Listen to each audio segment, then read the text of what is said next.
Ronaldo could return to Manchester United. Barca either new Messi, the usual suspects go through in Europe, a transfer roundup, and this week's great debate, all coming up on today's OneFootball Daily News. As I'm your host Angelina Kelly, let's get into it.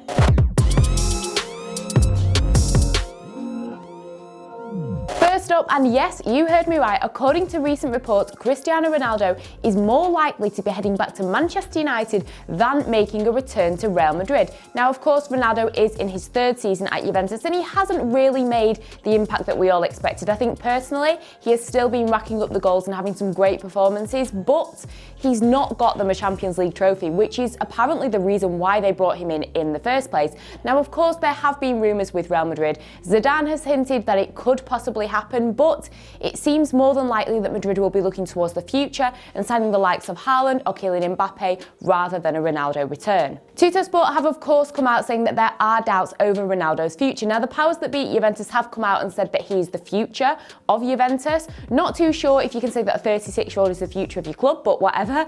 But now there are also rumours that it does seem like Manchester United is going to be the more viable option. I think it's safe to say that pretty much every Premier League fan would at least be a little bit excited to see Ronaldo make a return to England. It has been such a long time since we've seen him playing in the Premier League. And the thing about Manchester United, although they do seem to be looking towards the future, there are a lot of young players in the mix. I just cannot see them turning down a Ronaldo return. And when you look at the options that they have going forward attacking, they could certainly use a player like Ronaldo. Of course, there's Anthony Martial, Marcus Rashford and Mason Greenwood going forward, and those three were absolutely phenomenal for Manchester United towards the back end of last season, but they've not really managed to recapture the magic this season. Of course, there is Bruno Fernandes, who is providing them with a lot of goals. There's Edinson Cavani, who has provided a couple of goals, but it doesn't seem likely that he's going to be staying at United. So like I say, Ronaldo could be a great option. Now, of course, as I mentioned, Ronaldo is 36 years of age, but he is not your average 36-year-old. He is in phenomenal shape. He is still so powerful and still arguably one of the world's greatest players.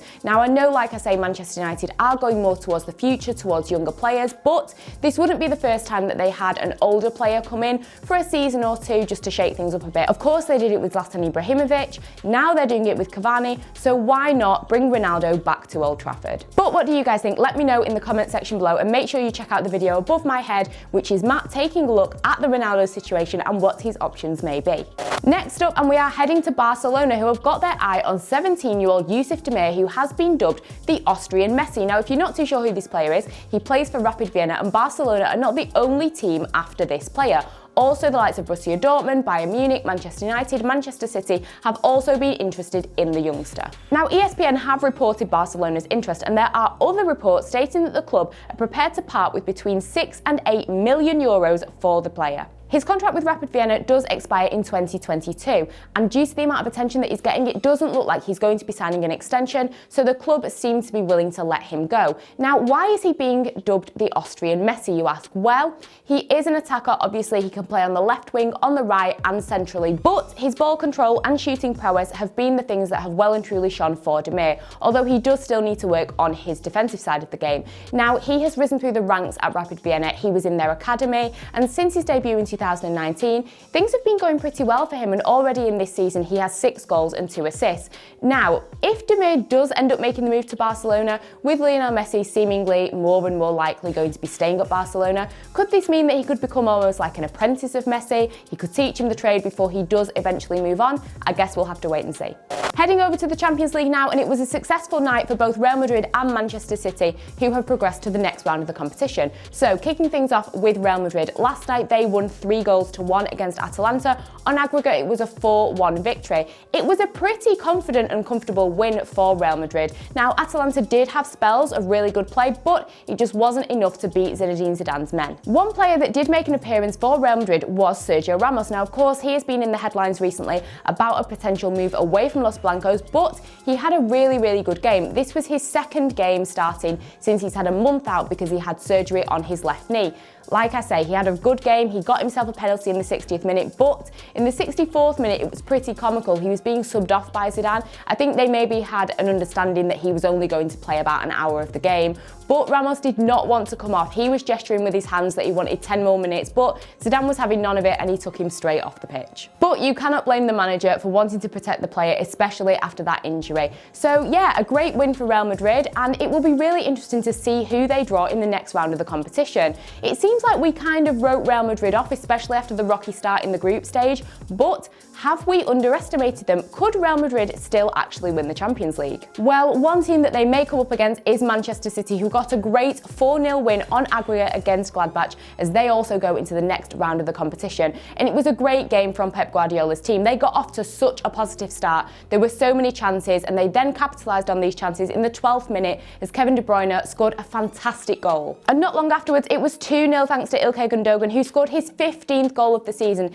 It has been an absolute phenomenal season from the player, and it pretty much continued in that fashion. Manchester City dominated the first half, they pretty much dominated the second half, and there wasn't really much from Gladbach. What this means is that City are on track for the quadruple. Yes, people are talking about the quadruple now. No English team have done this. I think the closest arguably was Manchester United in the 1998-1999 season, but this could be possible for Manchester City, believe it or not. I mean, they're absolutely flying in the Premier League. I think it's pretty certain that they will be lifting that trophy. They're in the Carabao Cup final against Spurs, who, as we all know, have been a little bit rocky, and they're in the quarter-finals of the FA Cup. Still a bit of a way to go with the FA Cup, but the Carabao Cup and the Premier League 100% up for grabs for Manchester City.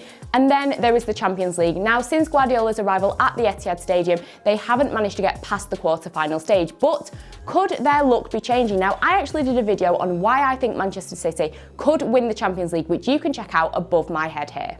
And next we have our transfer roundup. This is where I take a look at some of the other news and transfers going on in the footballing world. And first up, Borussia Dortmund are not allowing Jude Bellingham reportedly to travel back to England to play for the national team over concerns about coronavirus. According to France Football, David Beckham has apparently made contact with Marcelo about asking him to join his club Inter Miami. Chelsea manager Thomas Tuchel has come out stating that the rumours about Timo Werner potentially departing from the club are definitely not true. And finally, NBA superstar LeBron James, he has had shares in Liverpool Football Club since 2011, but he has now become a partner in Fenway Sports Group, who of course own the club.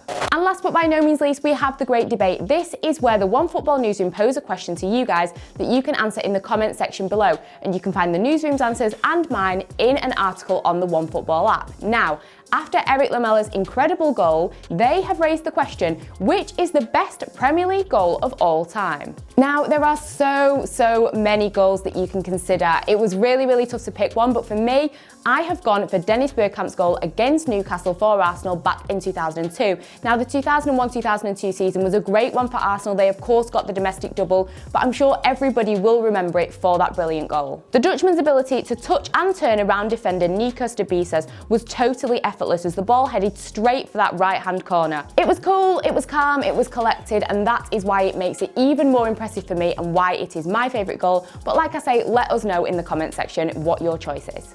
So that's all for today's OneFootball Daily News. Check out all the other content that we've got here. Thank you for watching, and I will see you all soon.